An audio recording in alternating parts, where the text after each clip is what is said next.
Hello everyone, and welcome to my General Hospital official channel. I hope everyone is having a wonderful day. Before we begin, please hit the subscribe button and give this video a thumbs up. The air in Port Charles had always been thick with unspoken histories, but in the wake of a single, devastating event, it became a palpable, suffocating fog. The news spread not with a bang, but with a series of hushed, frantic phone calls and the grim, resigned expressions of those who had long been waiting for the other shoe to drop. Dr. Hamilton Finn, a man who had fought his own brutal wars with addiction and loss, was gone.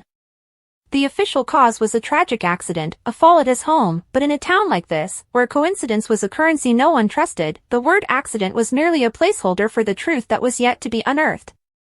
His death sent shockwaves through the hospital, a place that was as much a character in his story as he was a fixture within its walls. Colleagues who had stood by him during his recovery, nurses he had mentored, patients whose lives he had saved, all moved through the sterile hallways with a shared, heavy grief. But for one person, the news was not just a shockwave, it was an extinction-level event. Elizabeth Weber, the woman who had loved him, who had built a life and a home with him, was utterly shattered. The foundation upon which she had painstakingly reconstructed her world after so many previous heartaches had crumbled into dust. Her grief was a silent, terrifying thing, a chasm of pain so deep that even her tears seemed hesitant to fall into it. And then there was Violet.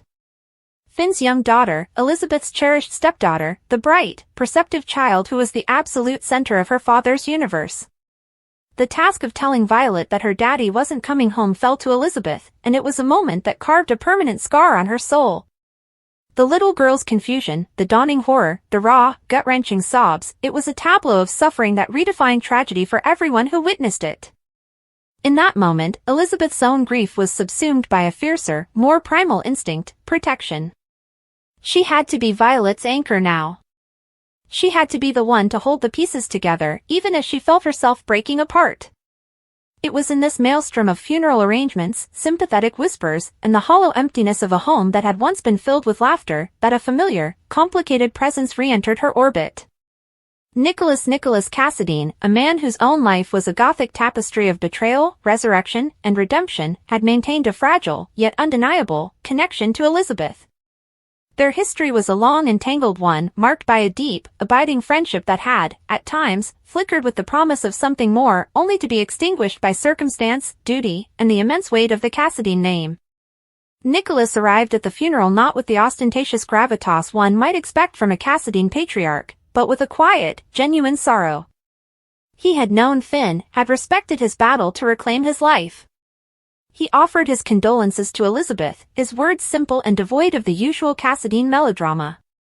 He didn't try to fix the unfixable. He simply stood as a testament to the fact that he understood loss, perhaps better than anyone.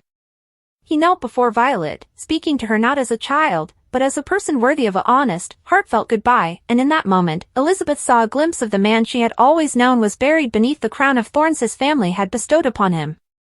In the days that followed, he didn't hover. He was simply present. A text message in the morning, just to check in. A delivery of groceries when he knew she wouldn't have the energy to shop. An offer to take Jake, Aiden, and Violet to the park for a few hours, giving Elizabeth the sacred, terrible gift of silence in her own home. It was a practical, steadfast form of support that Elizabeth had not known she needed. Her friends, Bobby and Epiphany, were wonderful, but they had their own lives and their own grief. Nicholas's attention was different, it was focused, unwavering, and born from a place of profound understanding. The first real, significant interaction came a week after the funeral. Elizabeth was in the garage, staring at a stack of Finn's old medical journals and boxes of his belongings she had been meaning to sort through. The task felt Herculean, a physical manifestation of the emotional sorting she was unable to do. She felt a panic attack rising, the walls of the garage seeming to close in on her, the scent of Finn's cologne still lingering on an old jacket threatening to undo her completely. Elizabeth? Nicholas's voice from the doorway was soft, pulling her back from the precipice. She turned, her face pale and streaked with tears she hadn't realized she was crying. "I'm sorry," she stammered, wiping her face hastily. I can't do this." "You don't have to," he said, stepping inside. "Not today. Not ever, if you don't want to." Let me. And he did. Without another word, he rolled up his sleeves and began the methodical, heartbreaking work. He didn't ask her to make decisions about every pen and paperclip. He created simple piles: keep, donate, discard. He handled Finn's possessions with a respectful reverence that moved Elizabeth to a fresh wave of tears, this time born of gratitude. For hours, they worked in near silence, the only sounds the rustle of paper and the tape of boxes being sealed. It was in that shared, somber labor that the first threads of their reconnection were spun. Afterwards, exhausted and emotionally spent, they sat on the back porch steps under a blanket of stars. Elizabeth hugged her knees to her chest. "Thank you, Nicholas. I don't think I could have. I wouldn't have." "You don't have to thank me," he replied, his gaze fixed on the dark outline of the trees. "This is what you do for people you care about. You show up." "A lot of people haven't," she whispered, the admission a painful one. "I know," he said simply. And he did. He knew all about fair-weather friends and familial betrayals. The Cassadine family album was less a collection of photographs and more a rogues gallery of treachery. As the weeks bled into a month, Nicholas's presence became a constant, stabilizing force. He helped Elizabeth navigate the labyrinthine legal and financial paperwork that follows a death. He became a reliable male figure for her boys, helping Jake with his science projects and patiently listening to Aiden's elaborate stories. But it was with Violet that his impact was most profound. The little girl, drowning in a sorrow too large for her small frame, had withdrawn into a shell of silence. She clung to Elizabeth, but her spark was gone. Nicholas, remembering his own lonely, complicated childhood, knew better than to try and jolly her out of it. Instead, he started bringing over an old, beautifully illustrated book of Greek myths, a less dramatic corner of the Cassadine heritage. He would sit in a chair and read aloud, his voice a calm, steady cadence. He didn't force Violet to listen, he simply created a world of heroes and monsters she could enter if she chose. Slowly, tentatively, she began to creep closer. She would sit on the floor near his feet, then eventually on the arm of the chair, and finally, one rainy afternoon, she curled up beside him, her head resting against his arm as he read the story of Persephone. Elizabeth, watching from the doorway, felt a crack in the ice around her own heart. She saw the gentle way his hand came to rest on Violet's hair, a gesture of pure, uncomplicated affection, and she knew that Nicholas Cassadine was saving them all, in his own quiet way. This burgeoning, fragile new dynamic did not go unnoticed. Port Charles was a small town, and the sight of the grieving Elizabeth Weber being consistently comforted by the resurrected Nicholas Cassadine was a source of much speculation. Laura Collins, Nicholas's mother and the mayor, watched the situation with a mixture of hope and profound anxiety. She loved her son fiercely and had witnessed his own profound suffering. She saw the good man he was struggling to be, and she saw the calming influence Elizabeth had always had on him. But she also knew the volatility of the Cassadine bloodline and the sheer tonnage of baggage they both carried. She feared for both of them that in their shared vulnerability, they might be building a house on a foundation of sand. Others were less charitable. Scott Baldwin, ever the opportunist, muttered to anyone who would listen that Nicholas was moving in on a vulnerable widow, seeing a chance to exploit the situation for his own ends, perhaps to gain leverage in some future legal skirmish.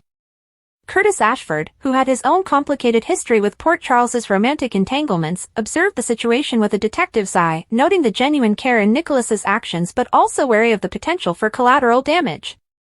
The first significant test of this new CarSon alliance came from an unexpected and unwelcome direction: Hayden Barnes.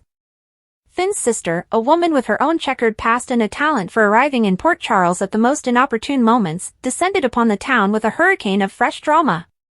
Grief-stricken and fueled by a toxic cocktail of sorrow and suspicion, Hayden refused to accept the official narrative of her brother's death. Finn wasn't clumsy. He didn't just fall, she declared, storming into Elizabeth's home one afternoon, her eyes blazing with accusatory fire. Something happened here. Someone did this to him. And I'm not leaving until I find out who. Her presence was a destabilizing force. She questioned Elizabeth relentlessly, picking at the scabs of her grief. Had Finn been acting strangely? Were there any arguments? Any unknown visitors? She insinuated that Elizabeth, in her grief, might be overlooking crucial details, or worse, hiding them. For Violet, Hayden's aggressive, hysterical grief was terrifying, a frightening echo of the pain she was trying so hard to manage. She began having nightmares again, waking up screaming for her daddy. Elizabeth, stretched to her absolute limit, found her patience fraying into nothingness. She understood Hayden's pain, but she could not allow Violet to be re-traumatized. A fierce argument erupted, with Hayden accusing Elizabeth of trying to sweep Finn's memory under the rug and Elizabeth finally snapping, telling Hayden that her methods were harming the one person Finn would have wanted to protect above all others. It was Nicholas who intervened. He didn't take sides. Instead, he confronted Hayden with a cool, Cassadine authority that brooked no argument. "Hayden, your pain is valid," he stated, his voice low and even. "Your desire for answers is understandable. But this," he gestured to the distraught Violet clinging to Elizabeth's leg, "is not the way. You are terrorizing a child and attacking a woman who has just lost the love of her life. If you have legitimate concerns, take them to the police. But you will not turn this home into a battlefield. This is a place of mourning, and you will show some respect." Hayden, momentarily cowed by his intensity, spat back, "And what's your role here, Nicholas? The knight in shining armor? Seems awfully convenient, you being here to comfort the grieving widow. A lesser man might have risen to the bait." Nicholas simply looked at her, a world of weary experience in his eyes. "My role is to be a friend. Something you seem to have forgotten how to be." He then did something both strategic and deeply compassionate. He used his resources to hire a private investigator, not to placate Hayden's conspiracy theories, but to conduct a discreet, thorough review of the facts surrounding Finn's death. He presented this not as a victory for Hayden, but as a necessary step to provide closure for everyone, especially Violet, who deserved to know, without a shadow of a doubt, the truth about her father's passing. It was a masterstroke. It acknowledged Hayden's concerns while simultaneously removing her as the central, chaotic agent of the investigation. It gave Elizabeth the peace of mind that everything possible was being done, without her having to endure Hayden's daily inquisition. In the wake of this crisis, something between Elizabeth and Nicholas shifted. The gratitude Elizabeth felt evolved into a deeper, more profound appreciation. She saw the man he had become, not the haunted, often reactive prince of her youth, but a leader, a protector, a man of quiet action and immense strength. She found herself looking forward to his visits, not as a respite from her grief, but for the simple comfort of his company. They began talking about things other than Finn, other than death and paperwork. They talked about art, a shared passion they had let languish for years. He brought over a sketchbook and a set of charcoals, a silent invitation for her to return to a part of herself that had existed long before Finn, a part that was solely Elizabeth. One evening, as they were looking through an old art book together, their fingers brushed as they both reached to turn a page. It was a simple, accidental touch, but it sent a jolt through both of them. They both pulled their hands back as if burned, a flush rising on Elizabeth's cheeks. The air in the room grew thick with unspoken questions and attention that was no longer solely about grief and support. "I should go," Nicholas said, his voice slightly hoarse. "You don't have to," Elizabeth replied, the words leaving her lips before she could stop them. He looked at her then, really looked at her, his blue eyes searching hers. "Elizabeth, this is a dangerous path. I'm a complicated man. My life is a minefield. You and the children, you need stability. Peace.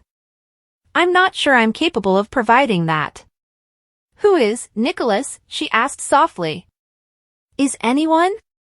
You've been my stability. You've been my peace these last few weeks. You see me, the real me, not just the grieving widow. You see Violet, and Jake, and Aiden. You see what we need, and you provide it without being asked. That's a kind of peace I haven't known in a very, very long time." It was the most direct acknowledgement of what was growing between them. It hung in the air, fragile and terrifying. The private investigator's report arrived, delivering a final, heartbreaking blow. Finn's death was, in fact, an accident. A tragic confluence of a loose rug, a misstep in the dark, and a head injury that was instantly fatal. There was no conspiracy, no villain, no one to blame. It was random, meaningless, and utterly cruel. The confirmation brought a strange, hollow form of closure. The frantic search for a why was over, leaving only the stark, unchangeable reality of his absence. Hayden, deflated and ashamed, apologized to Elizabeth. The fight went out of her, replaced by a shared, weary sorrow. She decided to leave Port Charles, to return to her own life, promising to stay in touch for Violet's sake. The storm she had brought with her had finally passed. In the new quiet that settled over the house, Elizabeth and Nicholas were left to confront the feelings they had been carefully sidestepping. The space that had been occupied by crisis management was now empty, ready to be filled with something new. They took a walk along the waterfront, the chilly autumn breeze whipping off the river. They spoke of the future, a topic Elizabeth had avoided for months. "What will you do now?" Nicholas asked. "I don't know," Elizabeth admitted. "Go back to work. Try to build a new normal for the kids." It feels daunting. The future felt like a shared project with Finn. Now it just feels like a blank, scary page. "It doesn't have to be blank," he said, stopping to face her. "And you don't have to write it alone." The world seemed to slow down around them. The sounds of the city faded into a distant hum. Elizabeth looked up at him, at the man who had seen her at her absolute worst and had not flinched, who had championed her children, who had fought her battles and respected her strength. The ghost of Finn would always have a sacred place in her heart, a love that was real and true. But her heart, she realized, was not a tomb. It was a living, beating thing, capable of honoring the past while still yearning for a future. "I don't want to be alone," she whispered, the truth of it resonating through her entire being. Nicholas reached out, his hand cupping her cheek, his thumb gently wiping away a single tear that had escaped. It was the first intentional, intimate touch they had shared in this new chapter of their lives. "Then don't be," he murmured, his voice a low promise.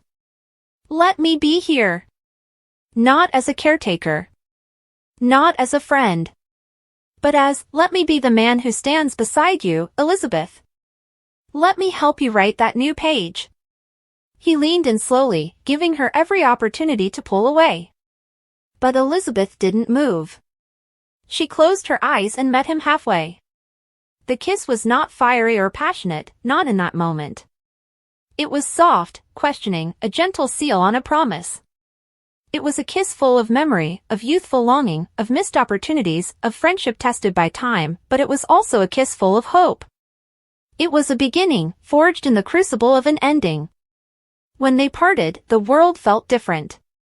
The fog over Port Charles hadn't lifted, but a new path had been cleared through it. They began walking again, his arm around her shoulders, hers around his waist, their steps falling into a synchronized rhythm. They were two wounded, resilient souls, each bearing the scars of their own unique tragedies, choosing to face an uncertain future not as a rebound, not as a convenience, but as a deliberate, conscious choice.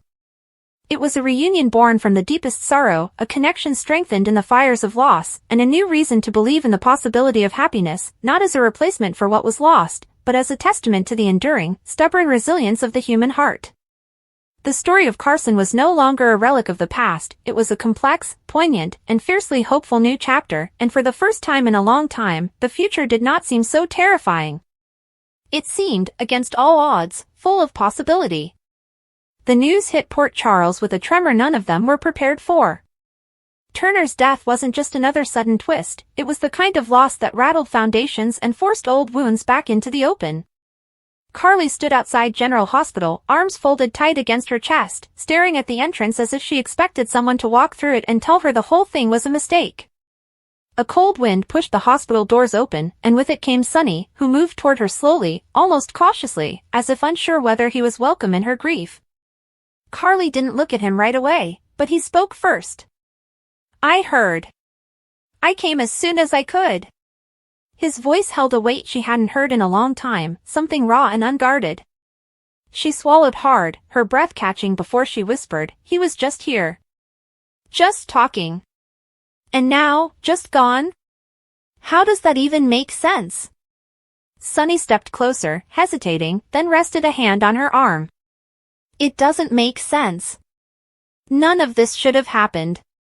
Her eyes finally lifted to meet his, and for a moment, the years of distance between them felt thinner, like a veil that could be pushed aside if either dared to try. But the moment cracked when TJ walked out to update the gathered crowd. The cause looks like a sudden cardiac event, TJ explained, voice clipped with controlled grief.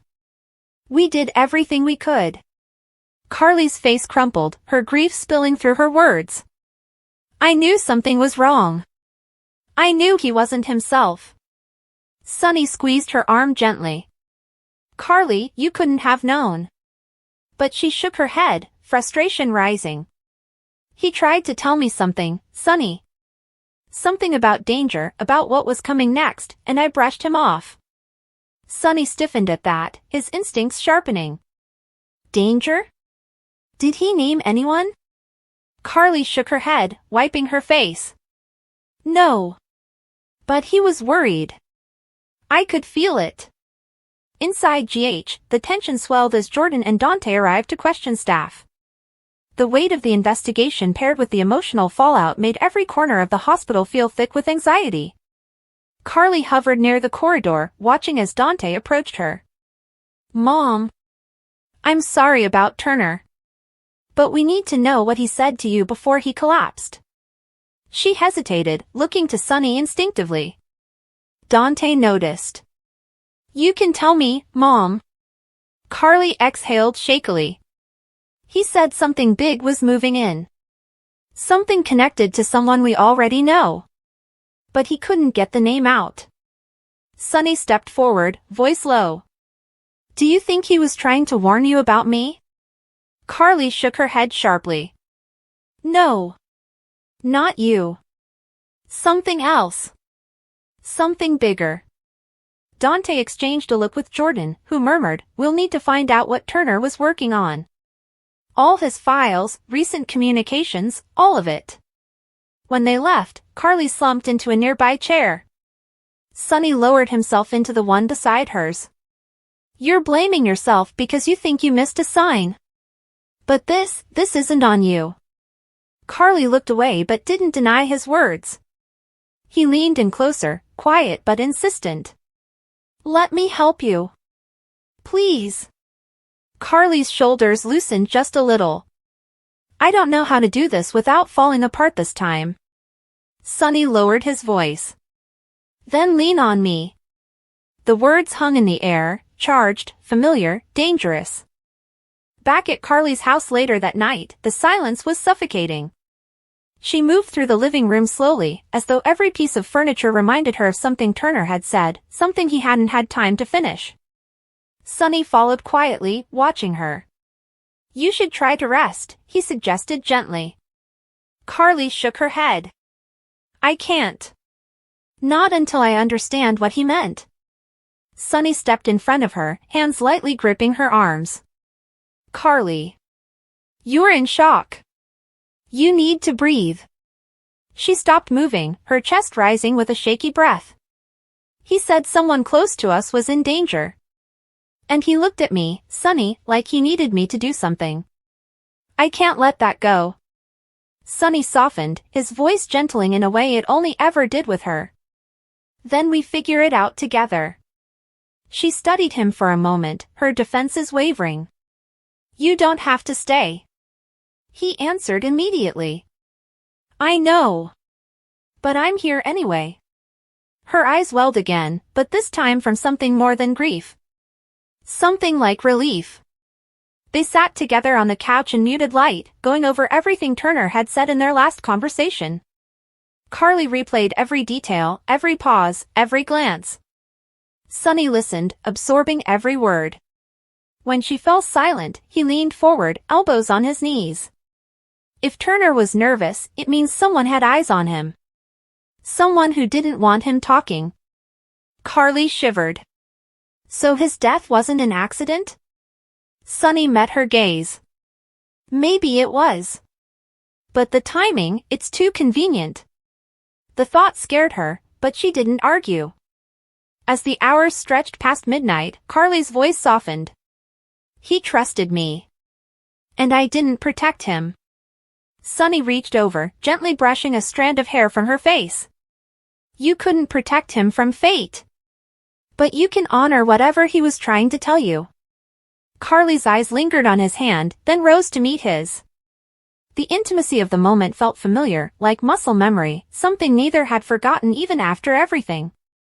Sonny, her voice barely above a breath. Why are you really here? He hesitated, his jaw working before he finally answered. Because losing someone like this, it reminds you how fast everything can change. And I don't want regrets between us. She swallowed hard. We have too many regrets. Sonny nodded. Then maybe we stop adding to the pile. Carly blinked slowly, her breath catching. And what does that mean? It means, Sonny said quietly, I don't want to stand on the sidelines while you hurt. Not anymore. She looked away, conflicted. We're supposed to be past this. Sonny replied, maybe we're not. The air around them shifted, charged but uncertain. Hours later, Dante stopped by with new information. Carly pulled the door open, startled to see him. We found something, Dante said, holding up a file. Turner was communicating with someone through a secure channel. Someone using initials we can't match yet. Sonny stepped closer. Show us. Dante hesitated. Dad, this is an open investigation. I shouldn't. Carly cut in. Dante. Please. He relented, opening the file. The initials are CR. And Turner flagged the communications as urgent. Carly stared at the page. C.R. Could it be someone we know? Sonny murmured, or someone who wants us to think we know them. Dante added, there's more. Turner scheduled a meeting the morning he died. With someone at the docks. But they didn't show. Sonny's eyes narrowed. Then that's where we start. Carly looked between them, worry tightening her chest. Sonny noticed. You're not going near the docks, he insisted. Carly bristled. I'm not sitting at home while someone Turner feared is walking around free. Sonny's tone hardened. Then you stay with me. I'm not letting you walk into danger alone. Carly stared at him. You can't just. Dante interjected. Mom, he's right. Carly shot him a look. I don't need both of you ganging up on me. Sonny replied quietly, you need someone in your corner. Let me be that person. Carly paused, the fight slowly leaving her. Fine. But I'm not stepping aside. Later, at Sonny's penthouse, the emotional proximity between them grew nearly unbearable. Carly walked around slowly, remembering the countless nights they'd spent there arguing, laughing, grieving, reconciling. Sonny watched her, his voice soft. It's been a long time since you were here. Carly nodded. Feels like another lifetime. He stepped closer. But you're here now. She turned, meeting his gaze full on. Sonny, we can't go backwards. He shook his head. I'm not trying to go backward. I'm trying to move forward, with you. Even if it's just as someone you can lean on. Her breath caught. I don't know if that's fair to either of us. He touched her hand gently, deliberately. Maybe it's exactly what we need. The moment stretched, warm and fragile. When Carly finally fell asleep on the couch hours later, emotionally wrung out, Sonny draped a blanket over her and sat beside her, watching her breathe. His hand brushed a tear from her cheek she hadn't realized she shed in her sleep. In that quiet space, his heart clenched with a truth he could no longer ignore. He still loved her. Not in the way that comes and goes. Not in the way that fades with time. But in the way that anchors you, pulls you back, refuses to let go. And Carly, even in sleep, seemed to drift toward him, her hand resting near his leg as though seeking comfort without thought. By morning, everything had changed. Carly woke with her head on Sonny's shoulder, and instead of jolting away, she stayed there. Just long enough for the realization to settle in her chest like a steady heartbeat. Sonny, her voice was soft, vulnerable. He looked down at her. I'm here. She hesitated, then whispered, I don't want to be alone in this. Sonny's voice gentled. You're not. She looked up, searching his face, then finally said what had been building since the moment Turner collapsed, I need you. Sonny's breath caught, his expression shifting. Then I'm not going anywhere. And just like that, the ground beneath them shifted. Not into the past. Not into old patterns. But into something new, something forged from loss, from danger, from a truth they could no longer deny. Turner's death had shaken Port Charles. But it had also reignited something powerful between Carly and Sonny, something neither had been ready to admit until fate gave them no choice. And as they stood together at the window of the penthouse, watching the city wake, their hands found each other naturally, instinctively. CarSon wasn't just back. They were different. They were stronger. And this time, they were fighting not just for themselves, but for the truth Turner died trying to reveal. Their reunion wasn't built on nostalgia. It was built on necessity. On danger. On love that refused to stay buried. Whatever came next, whoever CR was, whatever threat was heading toward Port Charles, Carly and Sonny would face it side by side. Together again. For all the new reasons that mattered now.